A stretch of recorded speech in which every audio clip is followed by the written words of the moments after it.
Ladies and gentlemen, welcome to another episode of Junkyard Digs. Today we're back with the Golden Oldsmobile, the 72 Oldsmobile Cutlass S, that sat abandoned down in Kansas in a storage unit and other forms of storage for the last 33 years. Now if you missed the episodes prior to this car was completely seized when we showed up. We unstuck the motor, did a whole bunch of work in the Kansas heat for 3-4 days, and then drove it 300 miles home to Iowa. Since then we have done another 70 miles, it looks like, and the car has developed some issues finally, believe it or not. I've got my dad with me here today, who was a body man for 20 years. He's going to help me go through the process of buffing this paint, trying to bring out as much shine as we can. After that, we're going to dig into the mechanical attributes of the car, new carburetor, fix some stuff in the fuel system, fix a few leaks, get this sucker buttoned up and good to go. Our goal here is to make this as nice as we can and get it as close to the way it was when it was parked 33 years ago. All right, let's get to it.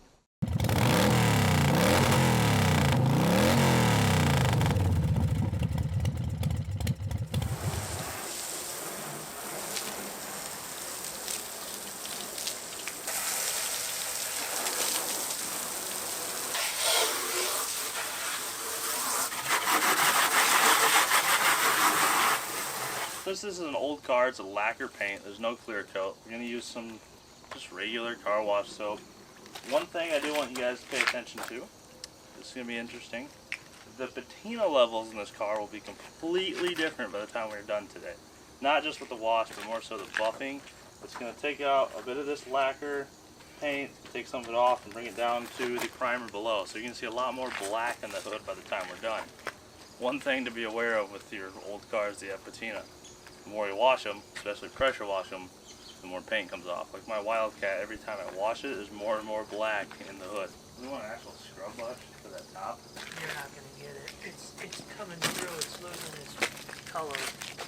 It's that mold stuff from sitting outside at some point. Because it was in a barn for 10 years, then a garage for 17. And then most of it's probably sitting in that building. This looks like the top of a camper, though, when I leave it outside for too long. Yeah, it's going to take a buffer to get this off. It's pretty etched in. The reason we're washing this is because before you buff it, you want to get all the dirt particles and tree sap and everything that could be on the car, even though it looks clean. Get all that off the paint, otherwise you will literally just grind that into the paint while you're buffing. So you want the cleanest surface possible.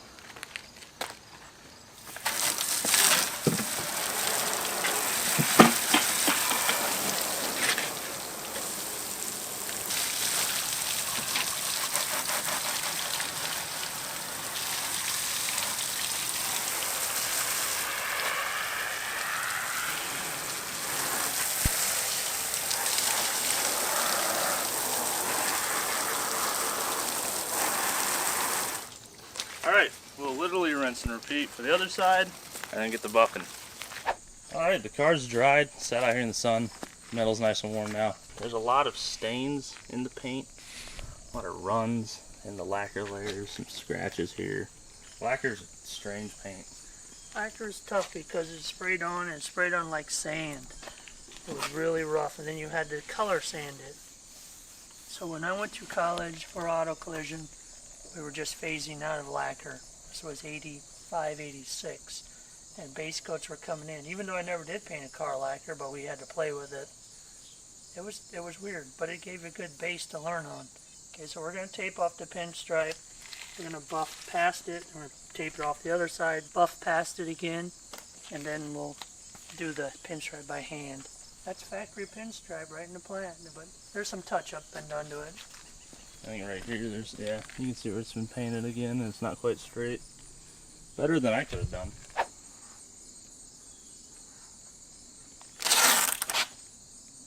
Oh, I see what you mean. You'll move the leading edge of the tape each time.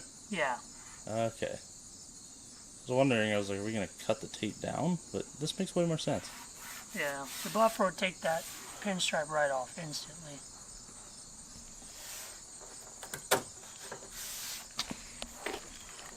So we'll buff this area, move another tape the other way, buff this area, and then do that. So we get past all the pinstripe, and then we can do buff the rest of the car. Now we're going to throw it in the garage for the rest of the day because we don't want sunlight directly on wax or rubbing compound. What happens? Does it just harden too fast, or? Then it actually start to cake your paint, being lacquer. Look at this. This is original there. Usually these were lost in the first few years, but it was there. Holy crap. I also noticed there's these rubber deals here. I've never even seen these in my life. I didn't even know these were here. Usually that's all gone. This is... one preserved vehicle. Yeah, this is an absolute time capsule. Pretty much the way it came off the showroom floor. Minus the jazzercise sticker and the tack and oil gauges I set in there temporarily. Alright. Let's do it. Alright, so today we do have a bit of a unique thing going on here. We've never done anything auto body on this show because personally I hate doing body work. With Dad, however, like you said, did it for 20 years. So 30 years. So there is a wealth of knowledge that he's going to be able to share with you guys that I've never even discussed. Alright, we're just going to keep it simple, just doing some buffing today, so we're not going to dwell too much into things. But let's talk about the buffer first. I mean, there's a lot of different buffers out there on the market. I ran a Mac buffer for 20, how old are you, 24? Yeah. 25, 26 years. It finally died this year, so I bought a new one. It's about the same as I had as a Mac, but you want a variable. And what I mean, you can change.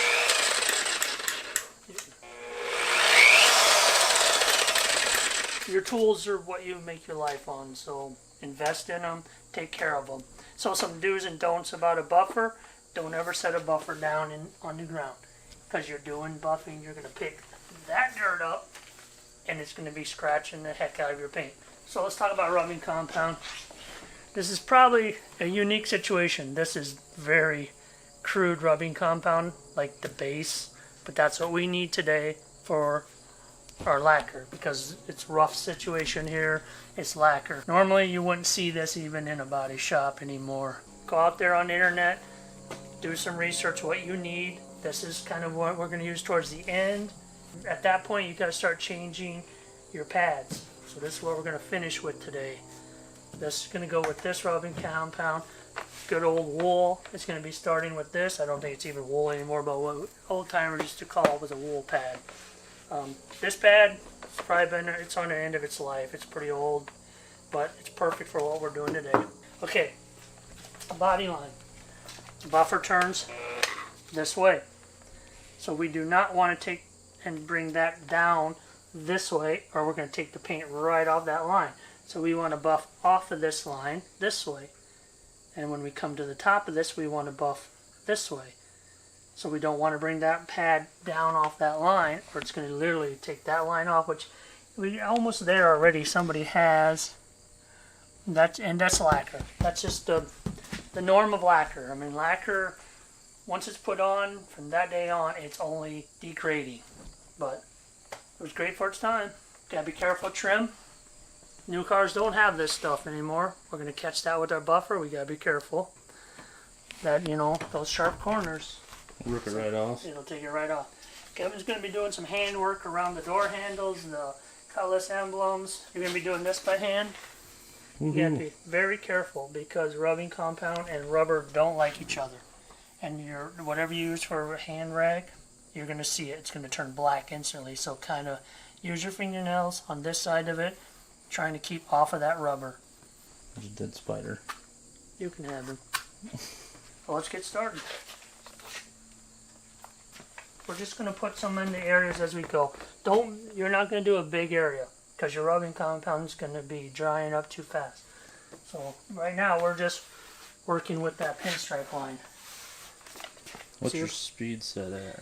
We are at 600 the minimum.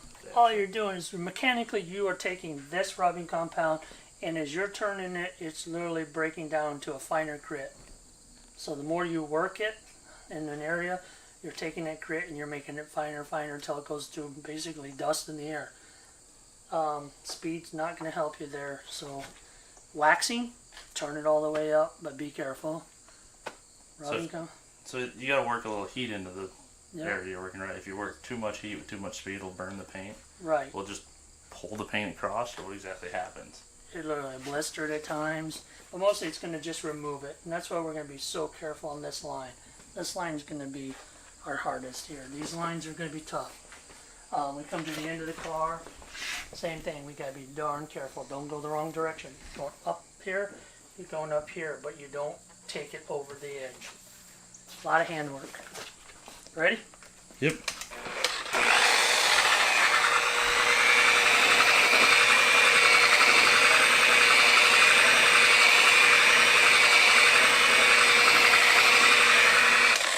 So you can see we already took that stain off.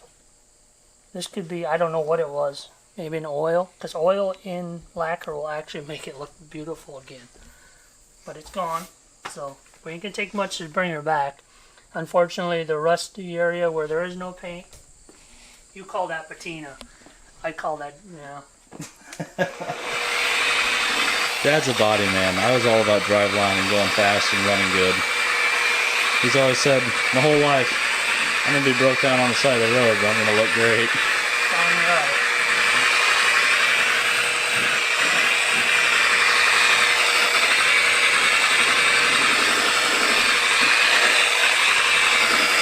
You can already see that it's changing color as it moves that layer of paint around. Okay, I'm just gonna hit the top edge of this while we're close to that. Does it matter if our wool's the wrong color from a different vehicle? And that's for my 442. Is it? Yeah. Oh, I thought that was for my F100. No, that's a 442. I did the fenders on it. It's not gonna hurt anything, right? Nope. It's just moving stuff. I know if I don't ask, all the people in the comments will say something. So, ha, there you go. We'll beat you to it. This pad's on the end of its life.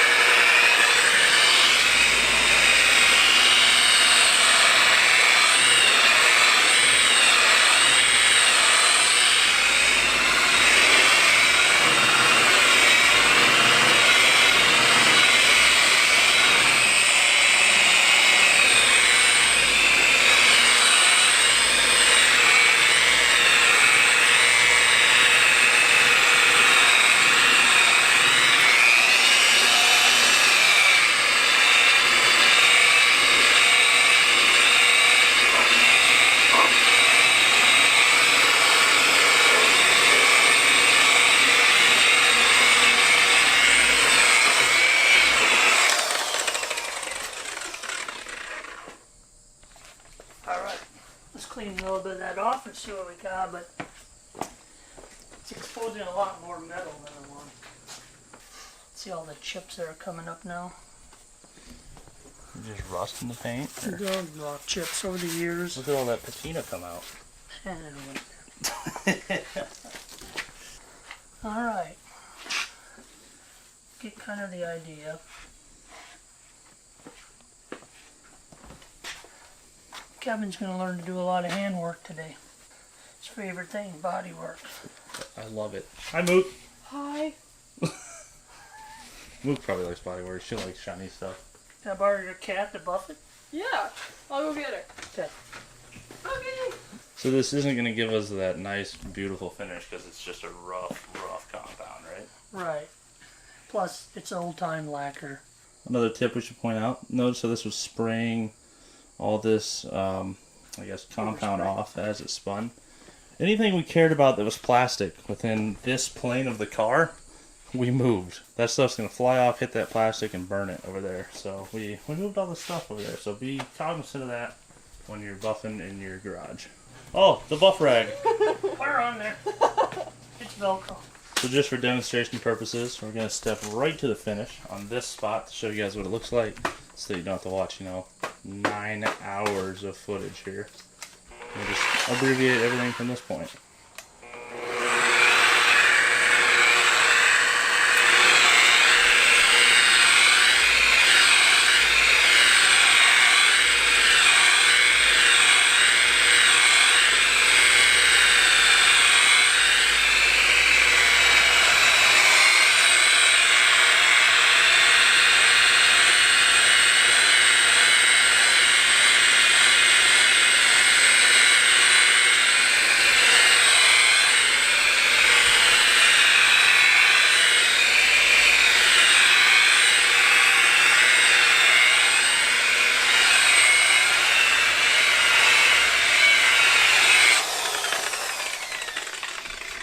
Getting dry?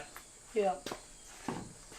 Is there something you can tell when your compound's dry that you can watch for? Your pad will start sticking and it'll actually start jerking. Is there ever too much compound? Yeah. Then you're wearing it.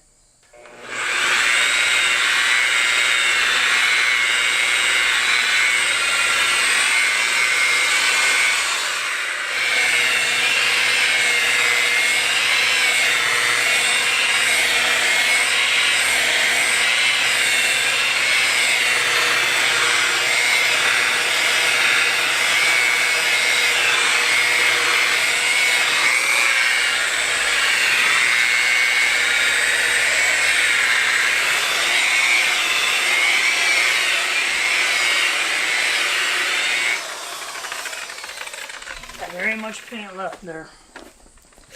Still a little glazed, isn't it? It's lacquer. It ain't gonna get beautiful, but And then I'm sure in a year it'll probably be right back to how it was. in the sun degrades it so fast. But it'll look good from a quarter mile away. Sweet. But to give you an idea, I'll take that tape off. I'm gonna put my buffer up like that.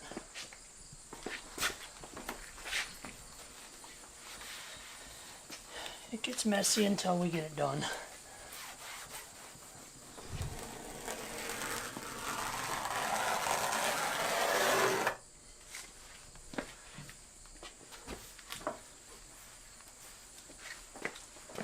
Let's do this a little bit. I'm going to ask a lot of really basic questions today.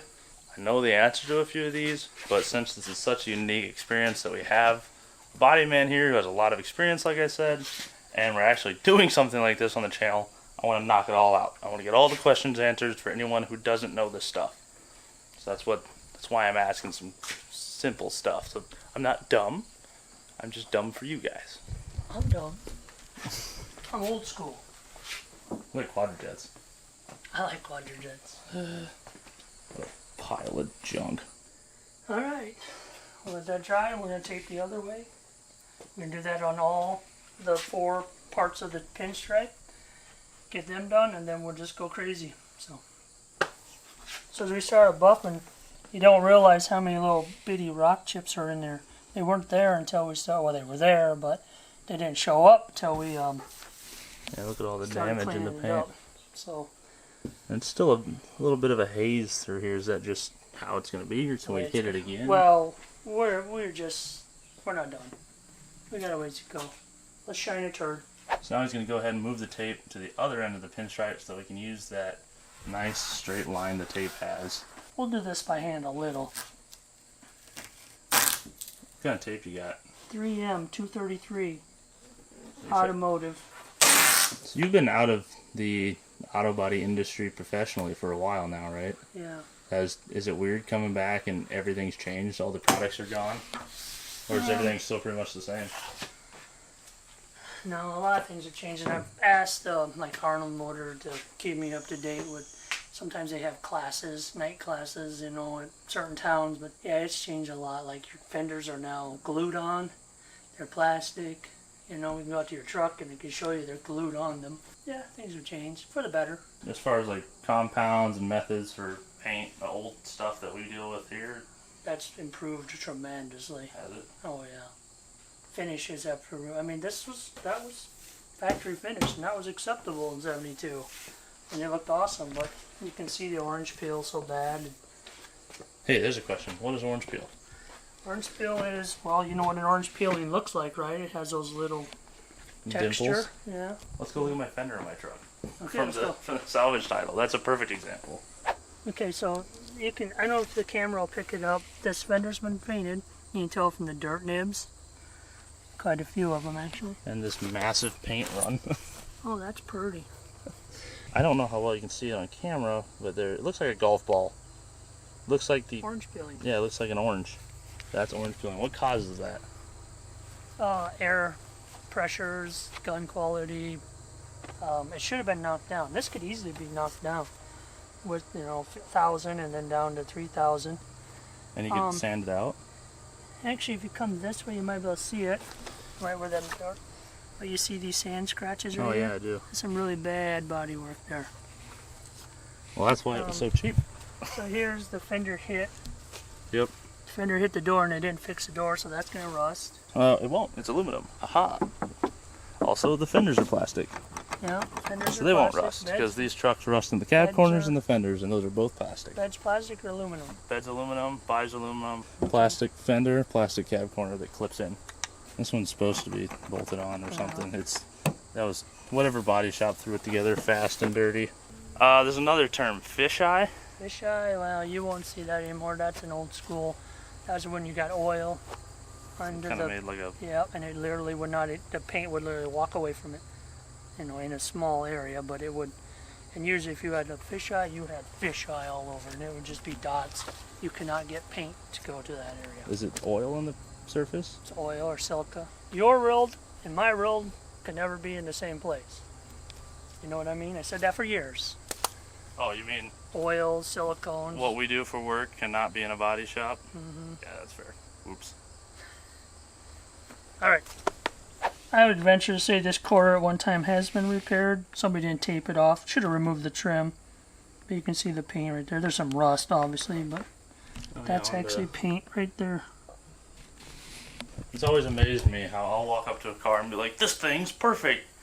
And this man will walk up to it and be like, yes, this body line is 1/10 of an inch off. There's a little bit of paint on this thing over here. And then that over there is a little crooked. And then in like 2 minutes, he's like, it was hitting the rear at this angle with a car. And I'll be like, I thought it was perfect. All right, let's get a new pad.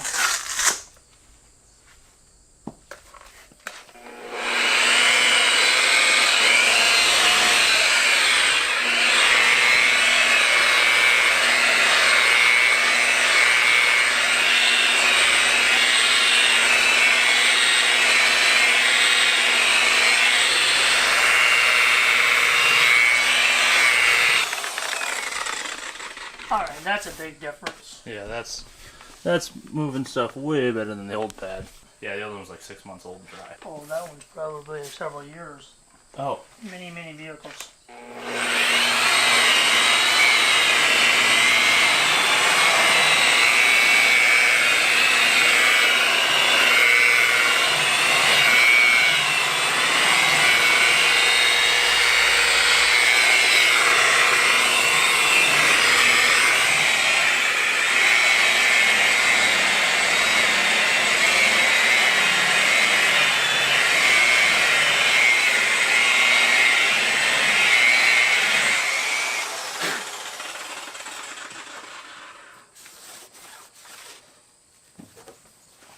Came out pretty okay. Somebody dropped a can of silver or something down here, but it's all over this Oh, the paint spray speckles. paint. Oh yeah, look at all the ripples and dents in the paint. This was something in the trunk hit the outside, Yeah.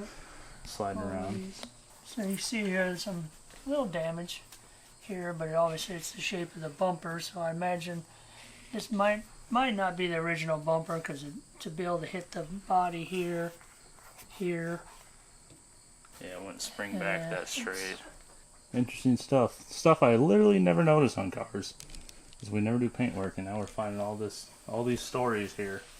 Whatever he had in the trunk for a long time was banging around quite a bit from the inside out. How do you even fix that? If you were to actually do this panel. This panel probably need replaced now, right? Well, I wouldn't, You keep it and just depending on underneath the vinyl, but I felt around and it's pretty solid. Definitely on the A pillar up there's definitely that needs to be replaced. rust in The it. vinyl, you can kind of look at that, but there's a big chunk of metal sticking outward. Oh, that's what this is? Oh, yeah. Oh. Okay, yeah. Oops. Now they're just actually painting this white after the body work's done. And it's acceptable. I would do it. Then it won't rust out again. Right. One hold that moisture between them. Because it's just it's a cloth, and then this gets saturated and holds it much longer than paint, where it just runs off, and these rust out. That was the big thing I was scared about buying this car sight unseen, but Vinyl, but this is solid back here. this Everything- is But this is this is definitely bad. there's a hole there. Dang. But other than that, this car it's a beautiful car. Yeah, see this one's fine. I don't know what happened A there. little bit right here, but Usually go here and here, I think. You can get vinyl for them, but you gotta find some old school guy to put the vinyl back on it. And that's not me.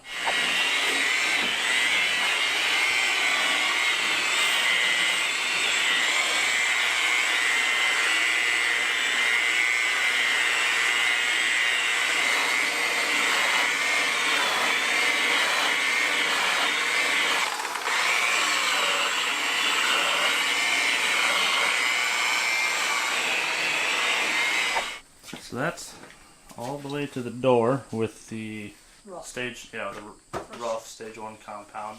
This one's getting a little rougher. It's got a lot of hazing. We haven't touched this yet. You can see an absolute difference in color between those. So I don't know if they use a different primer on the trunk Well, or what's going on. I think it's sometime the trunk's been repainted.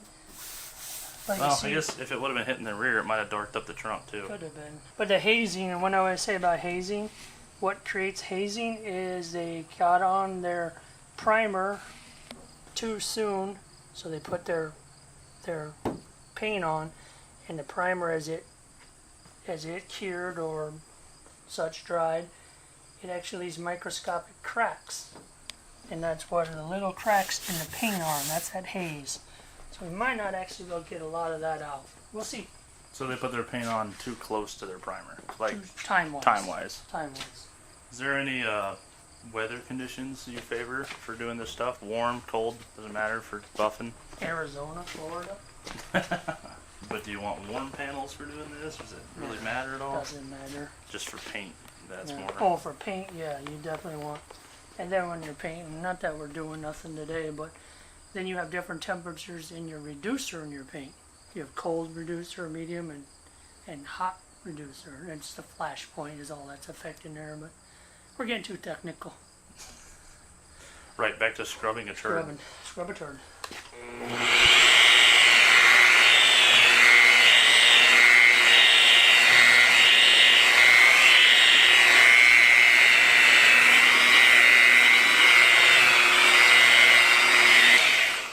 You were asking about if I don't have enough. You see as the machine starts to kind of grip there. Usually happens on a flatter area because I'm trying to use the whole face of the buffing pad. Now I'm just going to use soapy water. Same water we use to rinse. Just a little water.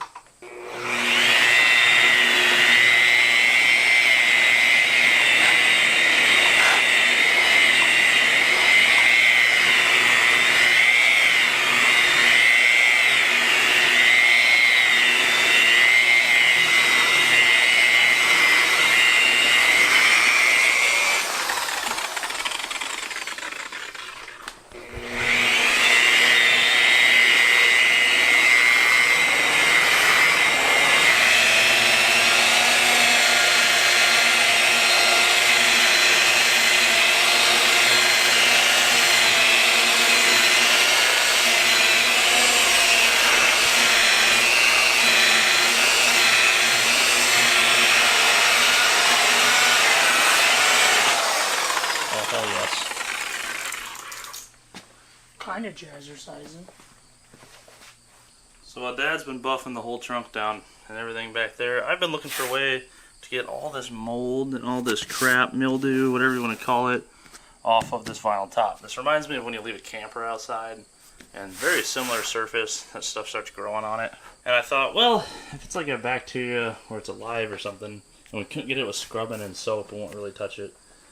You know, when all else fails, basically, just get the D-germ out and see how it does. Throw a little bit of that on there.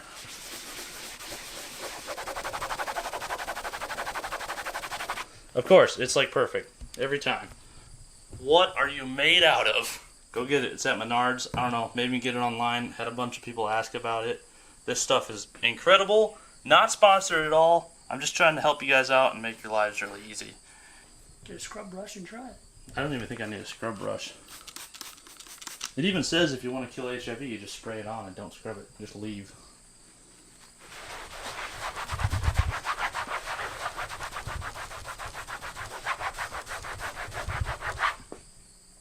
Yeah, so, Car disappears. yeah. You're cleansed.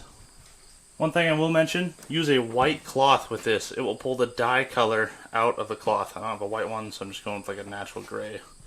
It's not leaving anything. I've used like the red shop towels and those blue paper towels, and they leave the dye on the surface. So, how's this coming?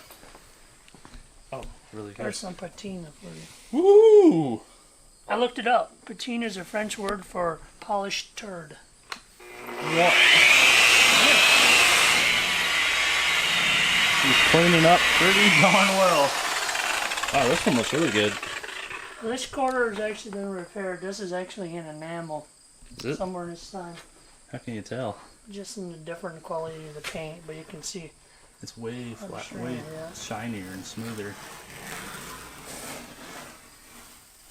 Oh, yeah. See there how they taped up around the line? Oh yeah. And somebody did some touching up on the So when do you think it was repainted? Oh. When did they run enamel paints? early 80s. Was that between lacquer and clear coat, base coat? Yeah. The top's coming clean. It's still not perfect, but I mean it's 1,000 times better. It's been sitting on here for a minute. Let's just. Oh, there we go. Holy cow, that looks good. See the line? Oh yeah. So is that where they switched paints? That's absolutely where they switched paints. Enamel the lacquer, yeah. Wow, look how much better this came out. Maybe the shiniest car in the Junkyard Digs fleet. Not that that takes much. At this point, the back of the car is done with the rough compound up to the front clip.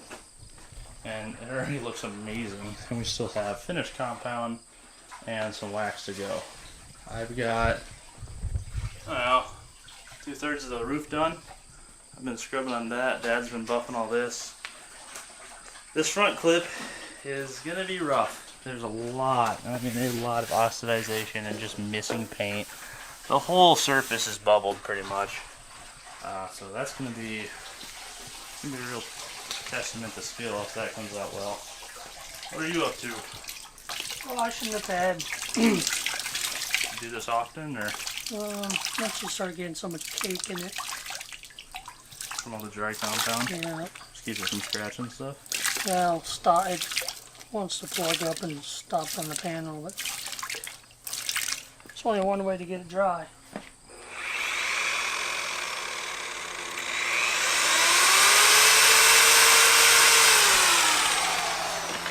Go. There we go.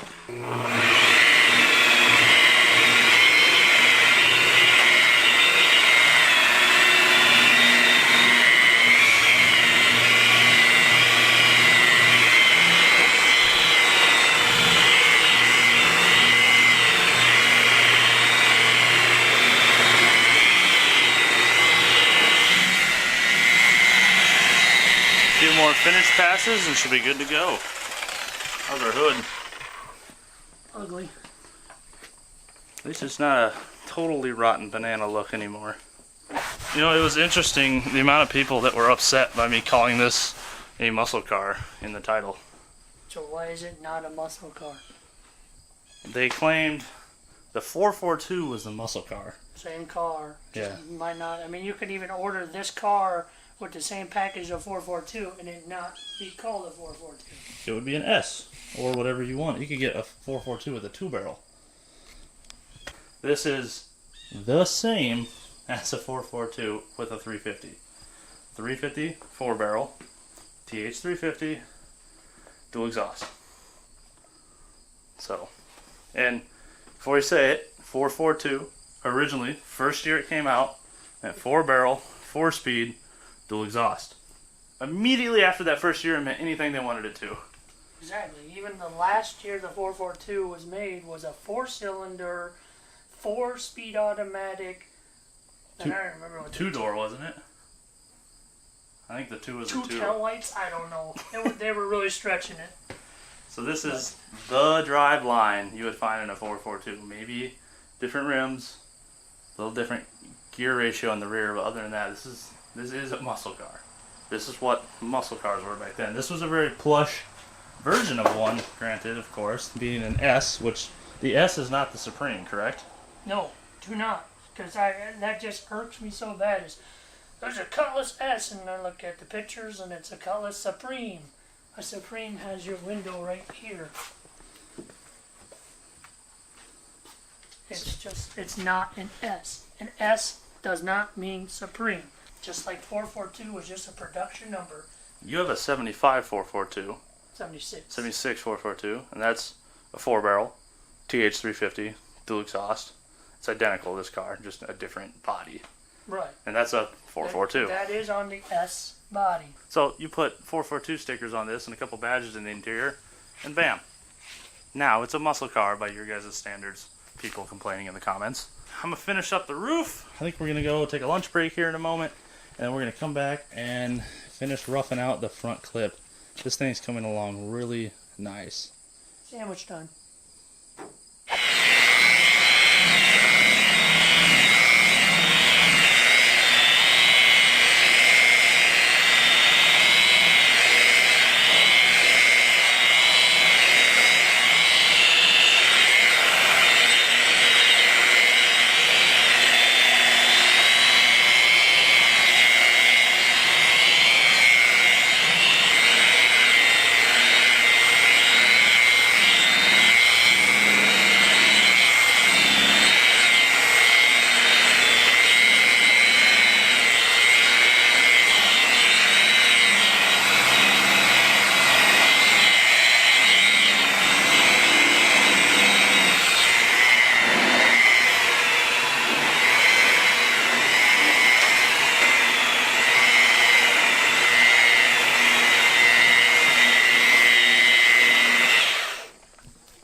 That white they paint. painted the house next to this one time. Real bad here. It's like they spray painted from something right in front of it. Yeah, I get it. It's not gonna It will.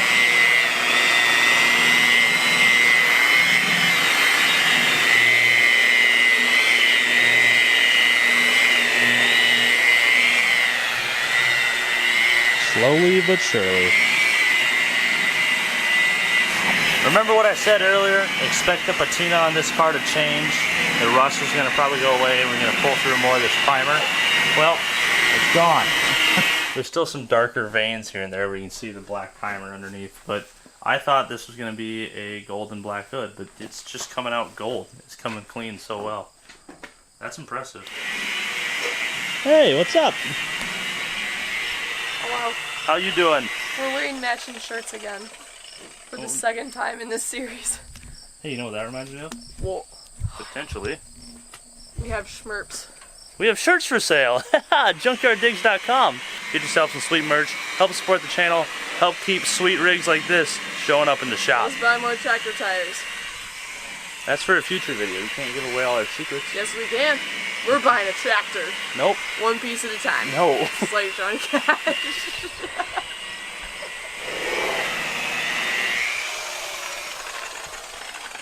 Holy holy. Did you say moly holy? I did. I stand by it. It's so pretty. Booger scope. Just had to sneak one of those in, didn't you? I always do. Hey, newt newt.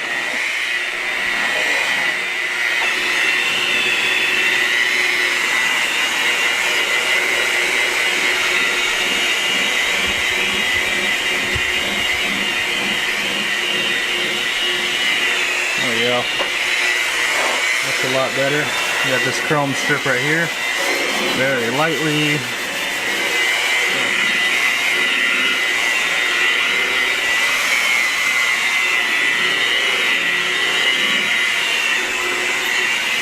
There we go. That's what we want. Not sure how to get this out. I'll have to think of something. I got our bumper all kind of shined up. I didn't really put too much effort into it. I just got the paint off. But a lot of you guys said in the comments that it was bent up from towing. And unless they used a sling somehow to lift that, I'd say that's actually probably from snowbanks. Because it came from Kansas. When you smash your front end into a snowbank, that thin metal up front, it's going to lift the car because it's a wedge and it's going to bend. So they probably just stuffed it in a ditch once or twice. So why do you think the front of the car was so much rustier and corrody? than the back. Is it just how it was sitting in a shed, maybe? It's a good chance that because of the disc brakes on the front. Oh, from brake dust getting up in the Brake paint? dust. Even though they many years were ran probably with asbestos brake pads, it still has an effect on them. But that's probably what all of this, why this whole front clip is. So here's a good example what he was talking about for the brake dust. It's on the pinstripe. You can see kind of like the rust and oxidization in there. That's from brakes. That's drums in the rear, and they don't create as much dust, so good to go. I've been working this top edge. We've got a bit of hazing here where the pad couldn't really reach too well around the mirror and stuff. And I mean, this car hasn't seen any attention for the last probably 45 years as far as the paint goes, so we'll probably have to do this a few times, like once, twice a year, until it actually either just starts to look good or runs out of paint. We'll run out of paint soon.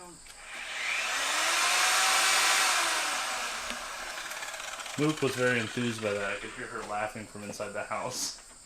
It's going to be interesting to see how much paint's left here. It's already black before we even buff it. So, on the other side, when I pulled the tape off of the line, it pulled the paint off of here. So we're kind of trying to buff it without the tape on this side. Seems to be working so far. It's working. I'm being real careful. It's probably because there's 5 layers of paint in some spots. But I think it's just like GM did.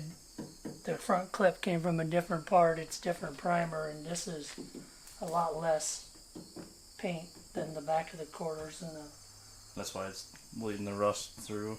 there's not much paint on here.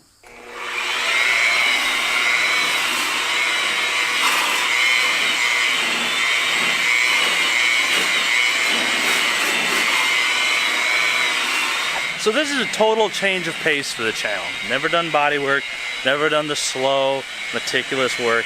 I hate it. This guy loves it. So if you guys want to see more of this with the cars that we pull out of the field, let me know. Usually I don't do this stuff at all with revivals, but you guys have been wanting to see us fully restore a car. I don't have the times or funds or resources to do that. So I thought, let's go all the way with this, buff it, make it look really nice, see if you guys like it. So let us know down in the comments, do you like this? Is this something you want to see more often? If so, you can give Dad a few cars to buff. It's been 20 years since he's had classes to work on. I don't think we've done this together since I was a kid. All right, patina check. It's coming through the patina. Dad's got this fender done. Last thing left now is this half of the hood, and the rough cut is done. Jesse's here now. He's done with school for the day. We're doing some spots by hand, getting around the mirrors, the emblems, and all that stuff. Looking pretty good there, sir. We've noticed all the wax in here. It's not from us. That was there when we got the car, so it must have been more. It's also in this trim piece. It's also over that's here. from us. Never mind. Ignore all of that. But this really hard white stuff right here is not from us. So that was there. Alright, see them cracks in there? Can you see that through the Yeah, I can viewfinder? actually see it pretty good. I would suspect there's probably a lot of plastic under here. A lot of filler and Bondo. Don't say Bondo. Yeah, you can hear the difference too. Something's happened. If they had to fill this, so do you think the whole hood's been painted? Yeah, the whole hood. That's probably why it looks crappy and I mean, it's not a shiny reflection at all. It's No. a very peeled. What do you call that? hashed and it's cracked. And this is probably worse than the deck lid back there. And then, of course, somebody had to put a can or something right there. I don't know. Don't use your car's shelves. Oops. Hey, it's got a roof rack.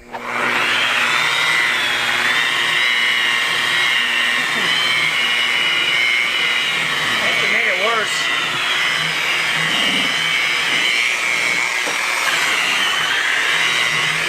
So what causes fillers to crack?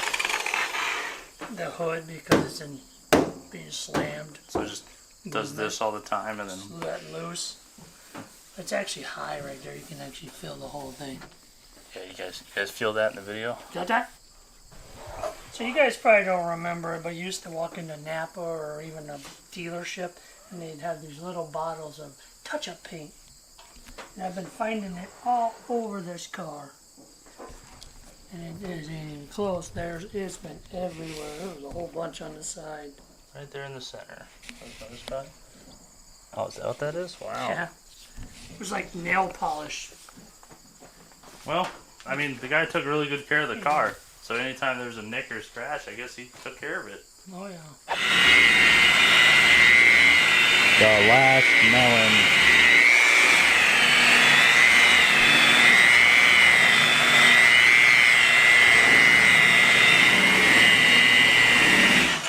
Trying not to burn that, but I think it's already been burnt. Right, you want it on the whole thing? Yep. Should've known. Should've known.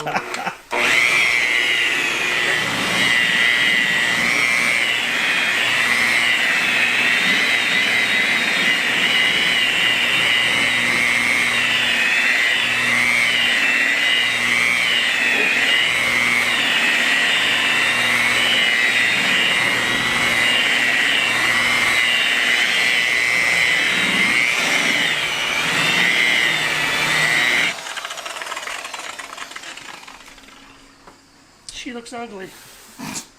Needs painted. Nah. I mean, it's gold, it does. Let's roll her out and wash her. So at this point, we're going to go ahead and wash the car thoroughly. All the heavy compound has taken off the top layers of the paint. It is now a unsealed surface. It is exposed. So we're going to go ahead and wash it, get it all cleaned off, all that heavy compound out, and then wax it when we're done with that. Let's get to it.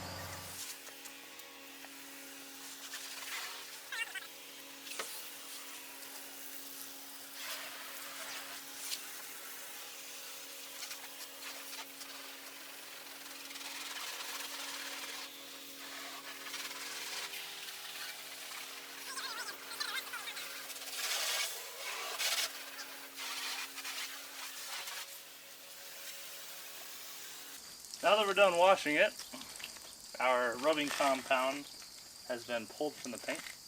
It's no longer on the surface. We are safe to go ahead and put down a layer of protective wax at this point and seal this car up for good for now. We'll probably have to do this again in 6 months when we got a little more time.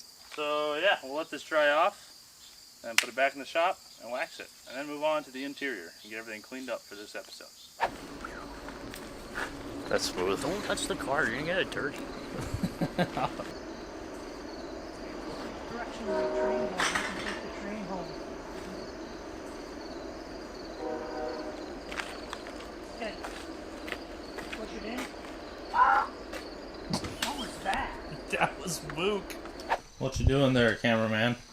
Well, if you noticed in the revival, it looked as if this set of lights were sitting at a wrong angle. And that one was correct. Upon further investigation, you just flip this around, everything works! It's amazing! Maze. Oh god. So the car has now been rubbing compounded. After cutting the paint down to what you see here, we're going to seal it back up with some wax. Okay, let's go. Oh wait, are there any tips for waxing that you have? Wax on, wax off. There you go. It's basically what you're about to see, just do it yourself. It's pretty simple. Even I can do this.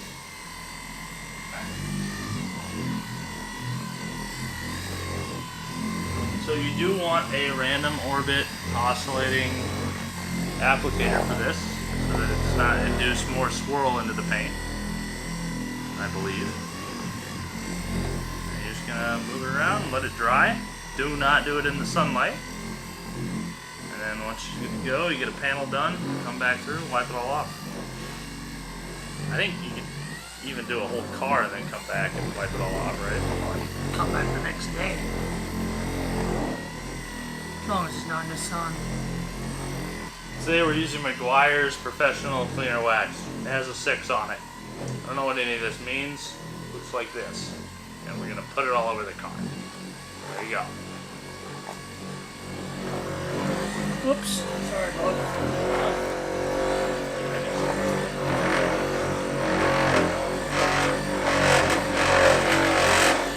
Dog wants to die. those who ask if he is my son, the cameraman, he's not. It's actually his son. We're brothers. That's our dad, okay? And Mook is 25 years old. She's older than me. She's not 12. Quit saying it in the comments. All right, the wax is set. We're ready to take her off. She's gonna come in here and literally pick it up. If you get just the right amount, this should not take much work. I don't know if you can see the line where I'm pulling it off or not, but that's literally how much is there. So what I'm feeling for when I'm taking this off, as I'm moving across the panel, it's smooth right here because it's off. As I move into the wax, it tugs at my rag and it slows down for a second. It goes, huh. So I can feel there's wax there.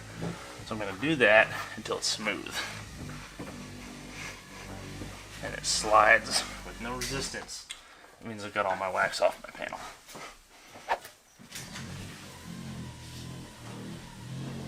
Damn.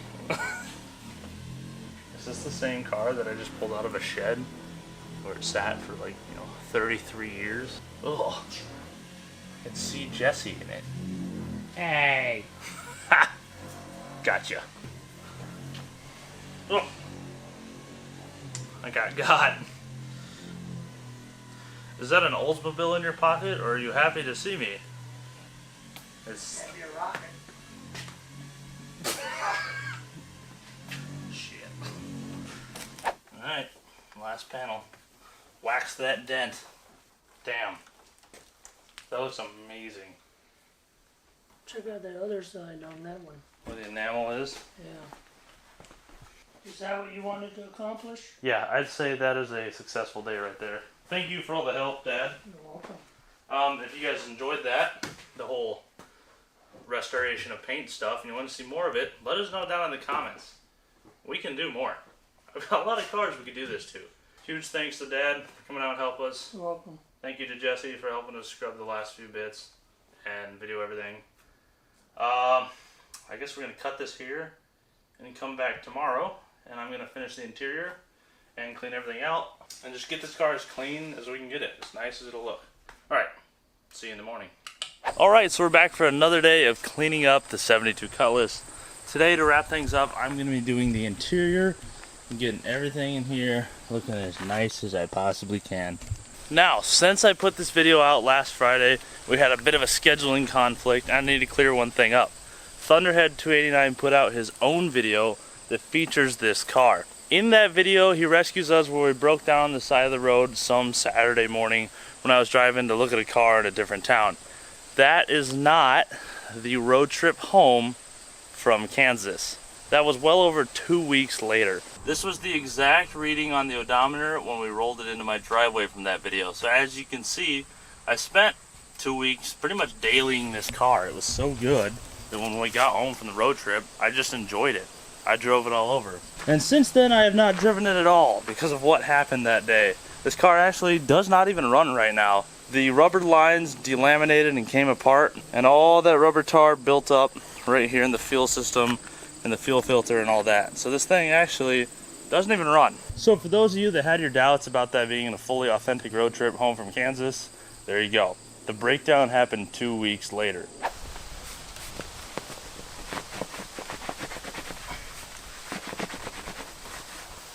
This is me doing my online class for Iowa State. Which one am I most likely to try? Let's see. That one. Sure, who cares?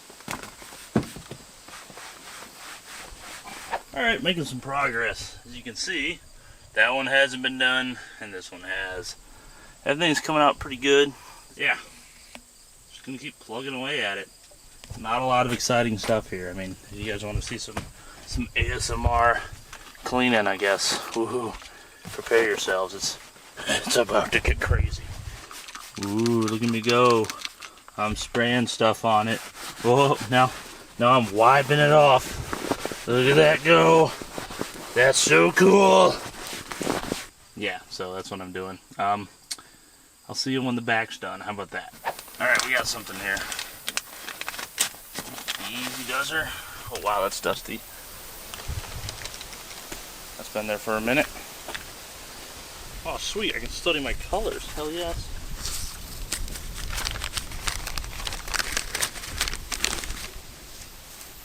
Yeah, this seems about right. The lady that sold me the car said that her and her husband started a family and tried to carry the kids around the back of the car, and of course it just wasn't big enough for it. So they quit driving it, and eventually he passed away, and that's why it got parked. Probably the first time this thing's seen light in 40 years.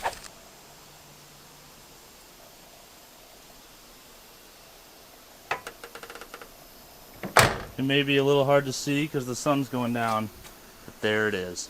The 1972 Oldsmobile Cutlass S returned to the way it was 33 years ago when it was put into storage for the first time. What an absolutely beautiful car.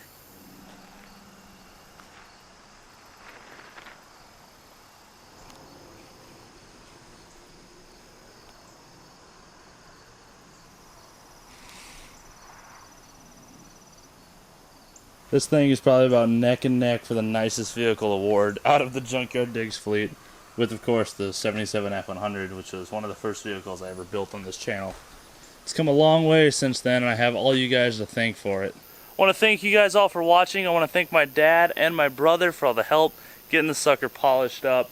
This car looks absolutely amazing. If you guys like this episode and you want to see more of our revival cars get detailed and buffed and whatever, let me know down in the comments, because it is a possibility that we could do this more in the future on cars that deserve it. With that being said, I don't revive a lot of cars that honestly deserve that amount of work. A lot of them don't have metal left, nevertheless paint. So next week, like I already mentioned, we're going to dig into the mechanical aspects and get this sucker buttoned up for good.